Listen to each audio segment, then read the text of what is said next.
जा रहे हैं। इसमें क्या बोल रहे हैं देखो, शो डैट एनी पॉजिटिव और integers is of the form 6 + 1 और 6 + 3 और 6 + 5 मीन्स या तो इस फॉर्म या इस फॉर्म या इस फॉर्म में है। वेयर आपका क्या क्यू इज द सम, कोई इंटीजर्स है आपका, सम इंटीजर्स है, तो पॉजिटिव आपको बोला गया है यहाँ पे एनी पॉजिटिव, ठीक है, और इंटीजर्स बोला गया आपको, ठीक है। तो फर्स्ट ऑफ ऑल आपने क्या करना है, look at the division lemma, आपने जो पढ़ा अभी ELD क्या होता है ये, A इक्वल टू क्या आपका BQ + R, ठीक है इतने में। सो यहाँ पर आपके Q के साथ में B है, तो Q के साथ में B यहाँ पर क्या है 6 है, ठीक है, तो B आपका क्या हुआ इक्वल टू 6 हो गया। इतना समझ में आया, ठीक है। अभी हम इसमें से पॉजिटिव इंटीजर्स निकालेंगे, कौन से, सॉरी ऑड इंटीजर्स बताएंगे, क्योंकि ऑड से पूछा गया, एनी पॉजिटिव आपको दिया हुआ है, ठीक है। ठीक है, इसमें बताया हुआ है कि any positive odd integers is the form, इस फॉर्म में लिखे हुए हैं, तो आपने शो दैट करने हैं इसको। सो हम क्या करेंगे, पहले हम ए को क्या लेट कर लेंगे, कुछ भी लेट ए क्या आपका एनी पॉजिटिव इंटीजर्स है, ठीक है ना, ए एनी पॉजिटिव इंटीजर्स है, ठीक।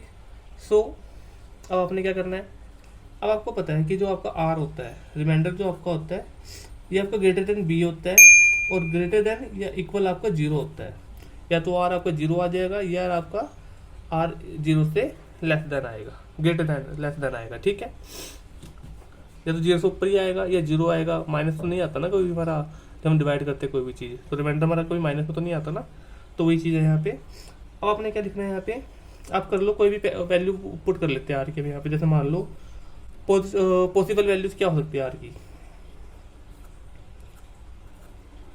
पॉसिबल वैल्यू ऑफ आर क्या, या तो आपकी 0 हो सकती है, 1 हो सकती है, 2 हो सकती है, 3 हो सकती है, 4 हो सकती है। यहाँ पर आपको 6 तक दिया तो आप 5 तक लिख लो बस, ठीक है, 5 तक दिया तो 5 तक लिख लो, ठीक है। अब हम पुट करते देखते रहेंगे, देखो जैसे मैंने यहाँ पर लिख दिया, अब मैं आर की वैल्यू 0 पुट कर लेता हूँ यहाँ पे, ठीक है। तो ए तो मेरे पास नहीं है, बी के 6 है, के आ गया +0, आर की वैल्यू 0, तो ए मेरे पास इक्वल टू क्या आ गया मेरे पास 6 के आ गया, ठीक है इतना। अब मैं अगेन वंस अगेन करूँगा, मैं जब मैं आर की वैल्यू 1 पुट कर लूँगा नीचे वाले में, तो क्या है बी के 6 के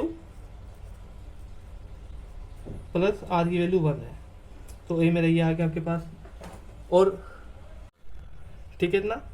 अब जब मैं आर की वैल्यू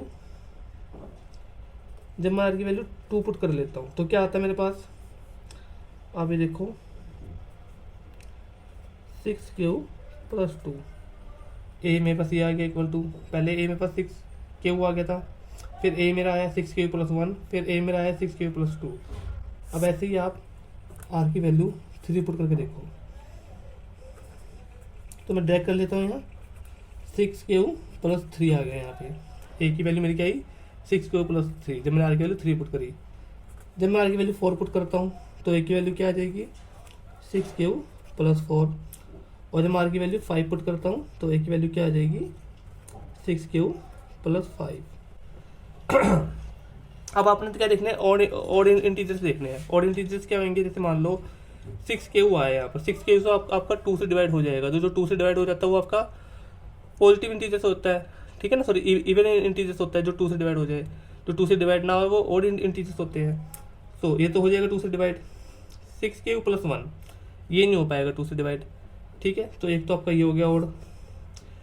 6 + 2 तो ये भी आपका 2 से डिवाइड हो जाएगा, ये नहीं हो पाएगा। 6 + 3 ये ऑड में है, तो ये आपका सेकंड बन जाएगा।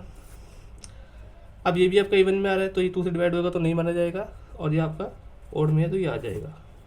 तो मैं लिख सकती हो फ्रॉम इक्वेशन 1, 2 एंड 3, ठीक है। फ्रॉम इक्वेशन 1, 2 एंड 3 से क्या मिला आपको, ये रहा आपका 1, 6 क्यू + 1, ठीक है। सेकंड 6 क्यू + 3, थर्ड 6 क्यू + 5, ठीक है। तो यहाँ पर आपको क्वेश्चन सॉल्व हो चुका है। आपने शॉर्ट ऐड करना, आपने शॉर्ट ऐड कर चुके हैं आप यहाँ पे, ठीक है। तो इतना भी आपका क्वेश्चन सॉल्व हो चुका है ये, ठीक है। उसके बाद आप यहाँ लिख सकते हो कि ये सब क्या है आपके एनी पॉजिटिव और इंटीजर्स है, आपने शो कर दिए हैं यहाँ पर, ठीक है। तो थैंक यू सो मच। अब हम मिलते हैं नेक्स्ट वीडियो में। एग्जाम में आपने इतने करने के बाद आपने इसके बाद ये स्टेटमेंट लिख देनी है एग्जाम में इतनी, एनी पॉजिटिव और integer of the form 6 q + 1 और 6 q + 3, 6 q + 5 where q is the sub integer. इसके बाद आप यहाँ पर लिख सकते हो ये, ठीक है। वैसे इतना भी ठीक है, उसके बाद आप स्टेटमेंट भी लिख सकते हो लास्ट में। तो थैंक यू सो मच। अब मिलते हैं नेक्स्ट वीडियो में।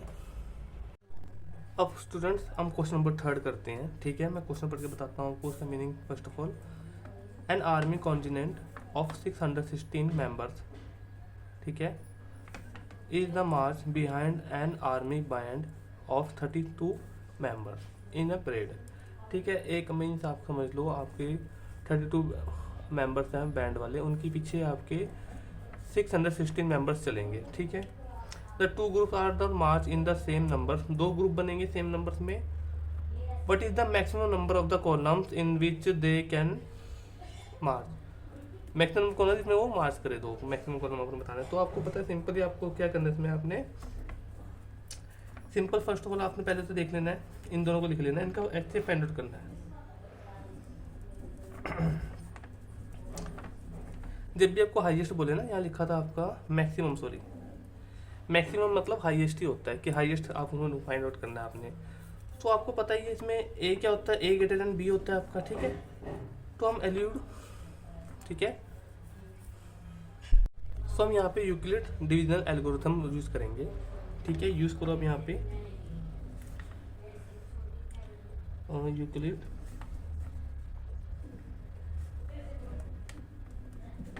ठीक है, Euclid division lemma, sorry division algorithm, division L को सी, ठीक है। आप यहाँ पे इसको यूज करें, उससे क्या होगा, उस सॉरी ये आपको यूज करना है। उसके बाद आप लॉन्ग डिवीजन में जाएं, जैसे आपको मैंने बताया एल्गो मीन्स स्टेप्स करने हैं आपने, लॉन्ग डिवीजन में स्टेप्स करने हैं आपने। तो ये आपका अंदर से जाएगा ऐसे, स्टेप्स आपसे क्या पता है आपको यही होते हैं प्लस आर। जब आपका आर 0 आ जाए तो वहीं पर आपका ऐसे फाइंड आउट हो जाता है। तो 32 से मैं डिवाइड कर रहा हूँ, ठीक है। इसको 2 डिजिट देखेंगे, 2 डिजिट है यहाँ पे, ठीक है।